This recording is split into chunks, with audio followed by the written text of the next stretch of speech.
Hey guys, it's Tim. One of the great things about the new patches is that they updated the Immortal King set on the Barbarian. Now it's a 6-piece set. Let's take a look at it. 2 pieces call the Ancients, last until they die. That's nothing new. The 4 pieces reduce the cooldown of Wrath of the Berserker and call the Ancients by 3 seconds for every 10 Fury that you spend with an attack, so that's really pretty good. That's going to help you keep Wrath of the Berserker up all the time. And then the 6 pieces, while both Wrath of the Berserker and Call of the Ancients is active, you deal 100% increased damage. That's a pretty cool effect. Now, I know a lot of people are upset. Back on the PTR, this was like 300% damage, which was a lot better, obviously. But they did nerf it down, and people just kind of forgot about it. They didn't like it very much after that. Oh my gosh, only 100% damage? Not enough. But I think it still might be enough to have some fun. So let's try to put together an Immortal Kings build. And that's fun. That can do Torment 6. And that is something that you haven't seen anyone else do yet. Here's the one that I just put together. It uses the 6-piece Immortal King set. And notice that I'm using the Ring of Royal Grandeur, so I actually only have 5 Immortal Kings pieces on right now. I have the gloves, the vest, the belt, the pants, and the boots. I'm also using 2 of the Wrath of the Waste sets in order to get the increased rend damage. So I'm using the shoulders and the helm for that. And then I found this hammer, and I really wanted to do a build around it. The Immortal King set seems perfect for doing that. It's the Seismic Slam hammer. It reduces the fury cost of Seismic Slam by 46%.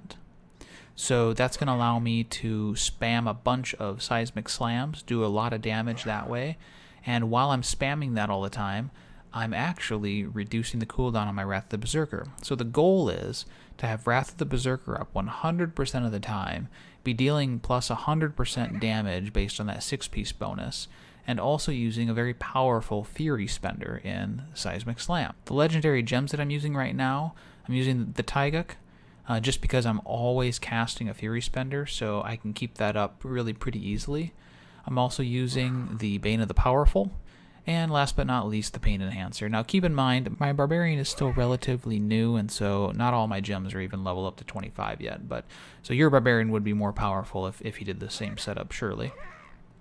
I am also using the Reaper's Wraps, just because I don't want to ever be out of Fury. I'll show you the other ways that I'm generating Fury, but this does help make sure that I never have any problems casting Seismic Slam. Let's check out the skills. I'm using Seismic Slam with the physical rune on it because my Reaper's Wraps give me plus physical damage, so if I can use a physical skill, then I will. I'm using the one that grants plus 1% of my maximum life for every enemy hit. So the nice thing about this is it's good for survivability. As I'm standing there slamming the ground with this ability, I'm actually gaining life too. Next is Rend, and that's again because I'm using a plus physical skill Bracer, so I want to take advantage of that extra little bonus. And I'm using the rune where enemies killed while bleeding cause all enemies within 10 yards to begin bleeding for 1100% weapon damage as physical over 5 seconds. So I want to be able to focus on just casting Seismic Slam. If I do one Rend and I start pumping out Seismic Slams and stuff starts dying, the Rend is going to spread for me. I don't have to go in there and do it. I'm also using Battle Rage just to help increase my damage overall. I'm using the Bloodshed rune, which allows my critical hits to cause an explosion of blood, dealing 20% of the damage done to all nearby enemies. So Seismic Slam is already an area effect ability, and so as I'm doing damage with this area effect ability, this rune on Battle Rage allows me to do even more area effect damage too. So groups of monsters die really fast. Warcry, this one's definitely flexible. I've tried a couple different things in this spot, but when I was doing greater rifts with this build, and it needed a little bit more survivability, so I started to use the Warcry with Impunity rune for the extra resistance. The next up is Call of the Ancients with Ancient's Fury. This one's really important because it allows you to keep your Fury bubble full.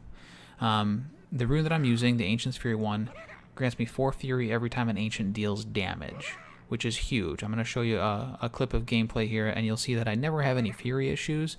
A big part of that is because of the Ancient's Fury rune. And thanks to my Immortal King set, my Ancients are always up. Wrath of the Berserker is the 6th one, extremely important. It's what allows the build to do enough damage to do Tier 6, or Torment 6, and even some greater rifts too. The rune on it, however, is very flexible. I've tried several different ones. Because I was doing greater rifts, I needed a little bit more survivability too, so I was using the Striding Giant rune, which reduces all damage taken by 50%. So that's pretty significant. The other one that I've been using, of course, is Insanity. While active, I gain 50% increased damage, even more damage, great. And however, I've also used Slaughter. While active, critical hits have a chance to cause an eruption of blood, dealing 300% weapon damage to enemies within 15 yards. That one really was not too bad. I mean, the build definitely excels at killing groups of monsters, and so this just allowed me to do it a little bit faster. But I would recommend probably Insanity, Slaughter, or Striding Giant. The passives that I'm using right now mainly revolve around Wrath Generation, or Fury Generation. Unforgiving is one of them. I gain 2 Fury every 1 second. That helps me spam Seismic Slam more. I'm also using Animosity, increase all Fury Generation by 10%, increase maximum Fury by 20%. Again, that helps me spam Seismic Slam even more. I'm using Nerves of Steel just because, again, I was doing greater rifts, and if I died, I wanted to be able to take advantage of this one. However, if you're doing just Torment 6 rifts, I'd recommend switching that out for something. Maybe something like Ruthless is pretty good. And last but not least is Rampage. The build does kill things pretty quickly, and so it's a pretty steady slaughter. And so Rampage definitely helps you take advantage of the killing speed of the build. So that's the build that I've been playing with. I've been trying a lot of different builds, some of them more successful than others. This one I find to be quite a bit of fun. I'm using Seismic Slam, which I think is a really fun, cool looking ability. And I'm also using Rend, so I'm doing 2 different things every now and again. Kind of like the Whirlwind build, right, that I was complaining about before.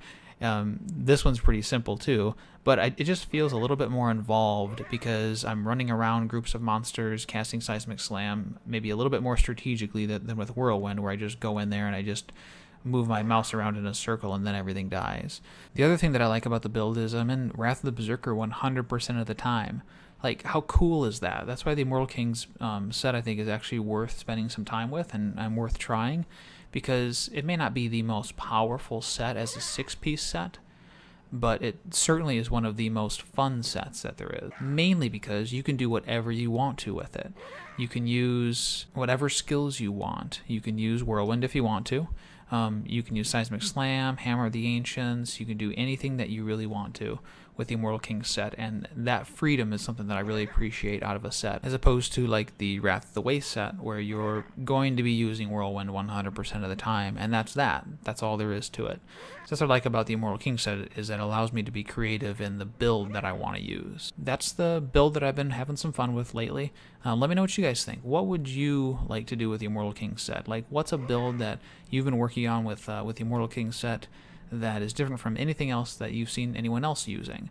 I haven't actually seen anyone using this hammer, so I was really excited to get the chance to actually, number one, get it to drop, get okay rolls on it. I mean, it's not ancient, but actually be able to put together a build that used it and was somewhat effective. I mean, I go through Torment 6 really relatively fast.